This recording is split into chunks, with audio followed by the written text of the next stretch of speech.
Magandang umaga po sa lahat. Mukhang mahaba yung ating ibanghelyo, pero maraming sinasabi. No? Nauna sa lahat, yung mga binasa natin, lahat sila, ay nasabi na, ano ba talaga ang panahong ito sa ating buhay pananampalataya?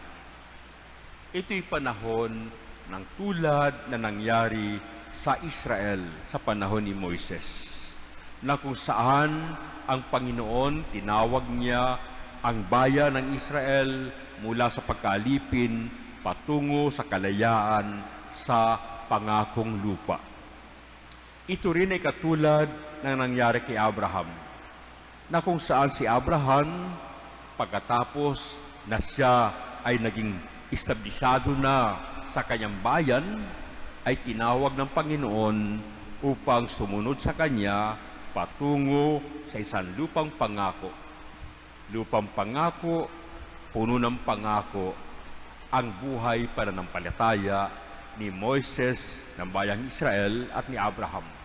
Pangako ng Diyos na sila'y dadalhin sa bayan niya. Sa bayan na kung saan naroon ang tunay na kalayaan, kung nasaan naroon ang tunay na kasaganaan, na kung saan naroon ang tunay na pagsamba sa Diyos. At sila ay sumampalataya sa pangako ng Diyos. Sumampalataya sila sapagkat nakita nila na ang Diyos na nangako ay Diyos na hindi kailanman nag-iwan sa kanila. Na ang Diyos na nangako ay tapat sa kanyang pangako. Na Diyos na ito ay nangako sa kanila kahit na sila may panahon na nagkamali, naging di tapat, patuloy pa rin sa pag-agubay sa kanila at pagtanggap sa kanila. Ngunit, paano kaya ang pangako ng Diyos na ito kay Moises at sa bayan ng Israel, kay Abraham, at ngayon ay sa ating sambayanan ng Diyos? Paano ito magkakaroon ng katotohanan? Ang Ibanghelyo nagbigay sa atin ng paraan kung paano dapat natin tignan ang ating buhay pananampalataya bilang isang paghihintay sa pagdating ng ating Panginoon na siyang magbibigay ng lahat ng katuparan sa mga pangakong ito ng ating Panginoon sa tao. At paano ang dapat gawin ng mga tao? Sabi ng Panginoon, una sa lahat, tignan mo muna ang iyong kalooban. Ano ba ang pinagmumulan o ano ba ang talagang iyong pinahalagahan sa iyong buhay? Sapagkat kung nasaan yung inaakala mong mahalaga para sa iyo, naroon din ang iyong puso. At kung ano man ang pinaghahalagahan mo sa iyong buhay, ito ang maggagabay sa iyo patungo sa iyong paglalakbay, patungo sa kaganapan ng pangako ng Diyos. Kaya kung ikaw ay talagang papahalaga sa kayamanan ito, na kung ating titignan ay walang iba kundi ang pangako ng ating Panginoon, pangako na nagkaroon ng katuparan sa katauhan ng ating Panginoong Hesus. Ang kayamanang ito ay walang iba kundi ang Panginoong Hesus mismo na dala-dala ng bawat sa atin, sa puso natin. At kung ito ay tunay na ating pinangalagaan, kailangan ang tingin natin sa bawat sa atin ay katulad ng isang alipin ng Panginoon, katuwang ng Panginoon. Ngayon, merong mas interesting na ginagamit ang ating simbahan, maging stewards ng ating Panginoon. Hindi na masyadong negatibo kapag sinabing alipin, parang napaka-negatibo no?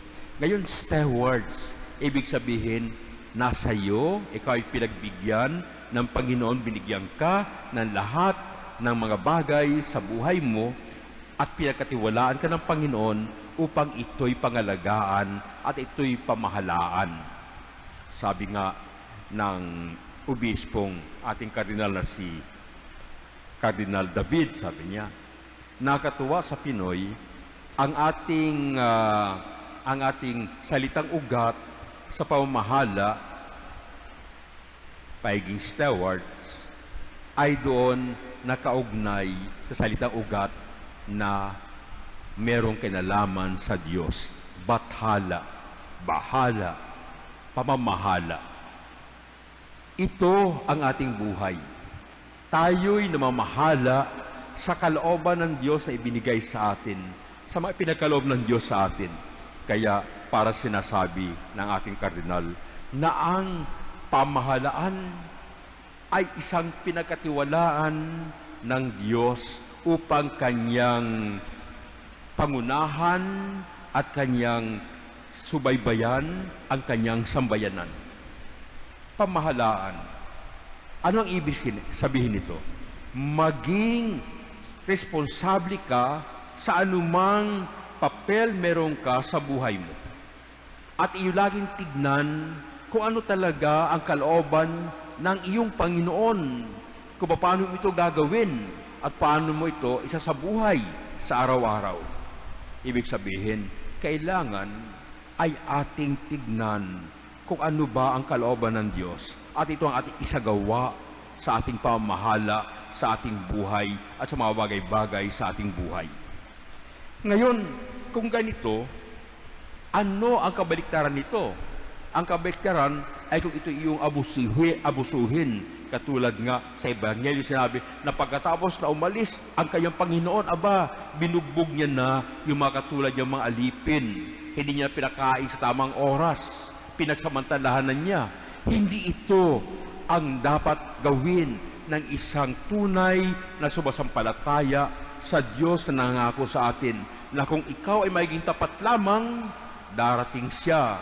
At pagkatapos, sabi ni San Lucas, pagdating niya at ikaw handa, kayo lahat na binigyan ng pamamahala sa kanyang tahanan, ang susunod niyang gagawin, paupin kayo sa lamesa at kayo'y kanyang paglilingkuran. Sapagkat sa huli, ito ang tunay na nangyayari sa kaharian ng Diyos. Ang Diyos mismo ang maglilingkod sa atin at bibigay sa atin ang lahat ng ating pangailangan na ating hanap-hanap ngayon dito sa mundo. Pero bago iyon mapasa atin, maging tapat kang tagapamahala. Maging tapat kang stewards na laging sumusunod kung ano talaga ang kalooban ng Diyos.